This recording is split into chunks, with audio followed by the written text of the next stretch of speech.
So hello, what's up mga ka-J-Vlog? Welcome ulit sa panibagong video, and for today's video, another first impressions na naman tayo ng mga bagong labas sa smartphone, and this time our topic for today is the Nubia Air. So tara, check natin.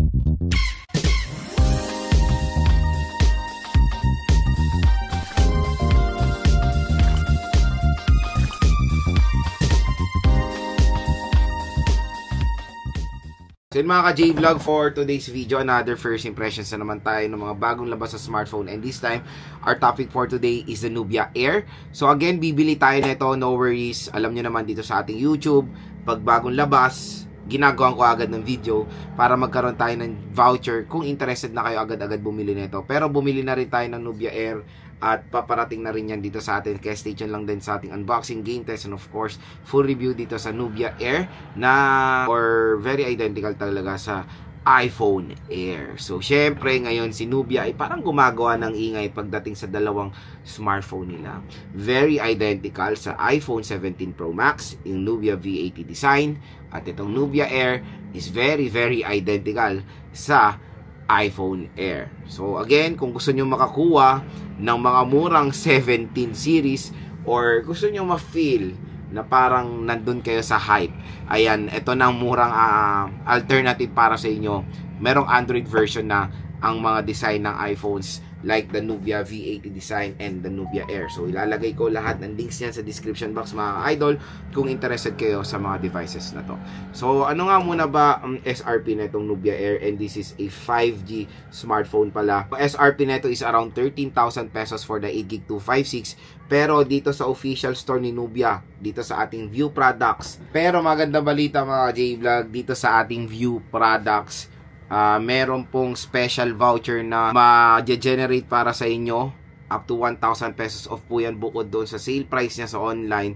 Meron pa kayong additional discount. So possible price, pwede nyo makuha yung Nubia Air ng 10,000 or 9,000 pesos pa nga. Depende po sa voucher nyo or sa sale price. So napakamura nito sa online, kaya dito lang kayo bibili sa ating View Product. Sobrang layo niyan sa SRP. So 13,000 yan yung possible price na pwede nyo siya mabili sa mall or sa mga third party offline stores. Pero dito sa online, sa official store po ito ni Nubia.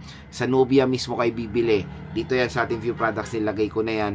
Kasi yun nga, pag dito kayo sa ating video bumili, meron po kayo makukuha ang discount. Napakaganda. So yun, that is the, I think 8GB 256GB of internal storage. Yes, pero again, wag kayo malin lang sa mga extended RAM na nilalagay ng mga ganitong Chinese smartphone na 12GB, 16GB. Tignan nyo pa rin, maging mapanuri pa rin sa mga RAM, kasi minsan nagiging misleading yung kanilang RAM pagdating sa boxes.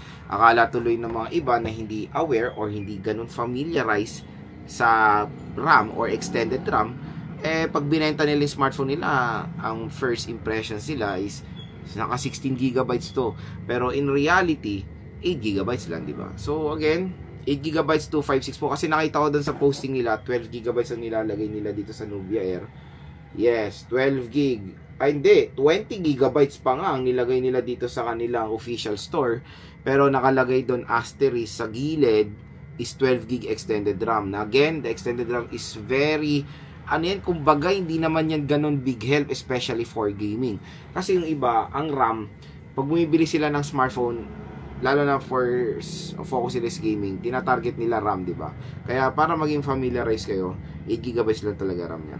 Again, itong video na to, this is not a full review ha. Ito po yung first impression sa mga bagong labas sa smartphone. Bago mo to panoorin, bago ka na naman mag-comment na wala na naman akong smartphone na hawak, ito po ay first impressions. Pwede po tayo magbigay ng saloobin sa mga smartphones based sa kanilang specs kahit wala yung unit, kasi kasi very familiar naman tayo sa mga specs na nilagay nila dito sa Nubia Air. Pero huwag kayong mag-alala, bumili rin po tayo niyan sa ibang video, tatalakayin natin yan. So usapang chipset tayo. So si Nubia Air ay meron chipset na Unisoc 8300.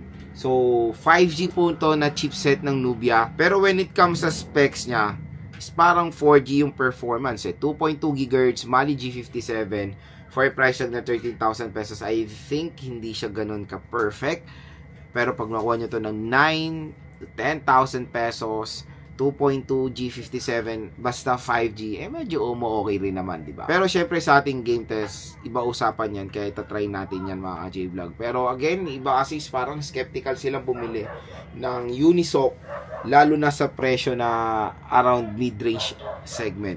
Pero yun nga, sa online, nasa entry-level segment naman ng Nubia Air, kaya no worries, mura nyo siya makukuha. It is an AMOLED display, 6.78 inches, 1080p ang kanyang resolution, 1220 ang kanyang resolution mga ka-J-Vlog. So, when it comes sa display na itong Nubia Air is, kumbaga, bibigyan kayo nito ng, premium viewing experience sa isang smartphone, and naka 120Hz refresh rate ito. Sa camera, meron siyang 50 megapixel main camera, dual camera system na naman, pero yung pangalawa is depth sensor. So 20 megapixel lang kanyang front facing camera din. Pagdating sa battery, meron tong 5,000 mAh na removable battery with 33 watt fast charging rate, at itong napakalupit, meron tong IP68 water and dust resistant.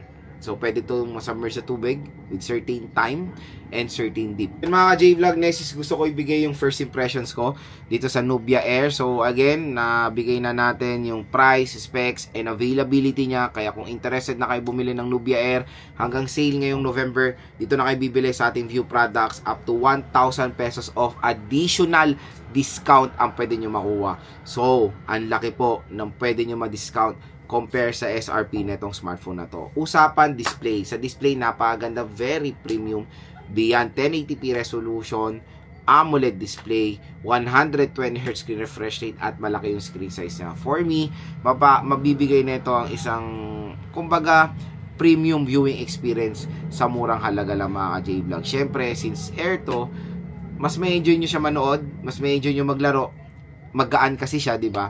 Kaya kumbaga when it comes sa display quality, bibigyan kayo nito ng premium viewing experience sa isang smartphone. So yun nga, tulad ng sinabi ko kanina, pagdating sa chipset, Unisoc is 8300. Pag binase nyo kasi or binasa nyo yung kanyang CPU at yung GPU, very identical din doon sa isa nating first impression na Itel S26 Ultra na meron 2.2 GHz. Yung parang, ano yan Unisoc 7300. So parang ginawa nilang 8300 kasi 5G version. Pero when it comes sa performance, pag titignan nyo, clock speed and GPU, parehong-pareho lang yung 7300 and 8300. Nagkaiba lang kasi sila kasi 4G isa, 5G ito.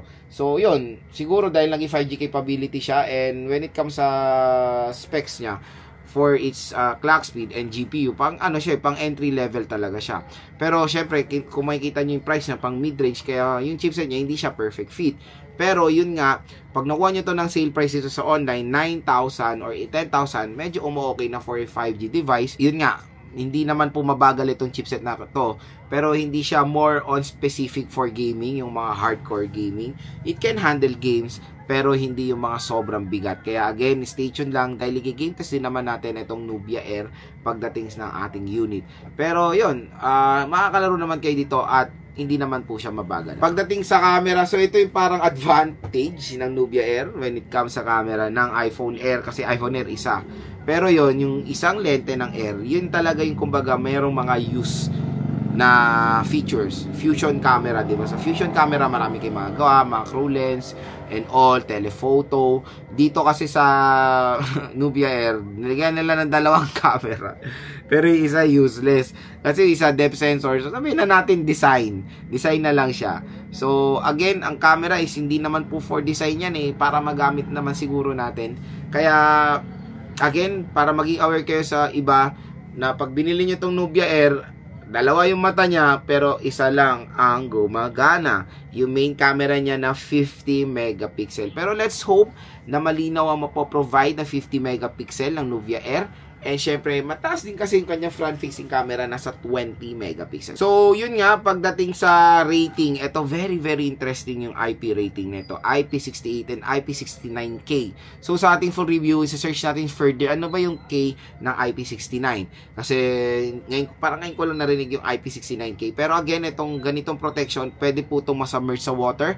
30 minutes underwater with certain deep lang. I think, mga ilang meters lang yan. Pero at least, di ba, meron siyang protection at pwede kayo mag-take ng underwater shots, di ba? So, maganda aware din sa inyo na meron po mga water resistant na smartphone na pwede malublob sa tubig, depende po sa ingress protection. So, yun nga, maganda na meron siyang IP rating na ganito for a price na makuha nyo ng 9 to 10,000 pesos. Parang yan siya yung yung feature din ng Vivo Y21D, entry level na pwede masubmerge sa water, di ba? In-display fingerprint scanner pa ang Nubia Air. Yun ang maganda rin dito sa smartphone na to. So when it comes sa kanyang battery, kasi parang malilitan na ngayon sa 5K. Pero specs wise, yes, malaki pa rin naman ang 5,000 mAh battery. Tapos 33 watt fast charging pa siya. Biruin mo to, nakapag-provide nga sila ng ganitong device na manipis. Tapos malaki yung battery kasi yung iPhone Air, di ba, ang battery nun is 3,000 plus lang. Pero again, napakakunat ng battery ng iPhone Air. Doon po tayo nagpapatunay na hindi lang tayo nagbe-base sa specs sheet. Nagbe-base pa rin tayo sa software integration ng isang device doon sa specs.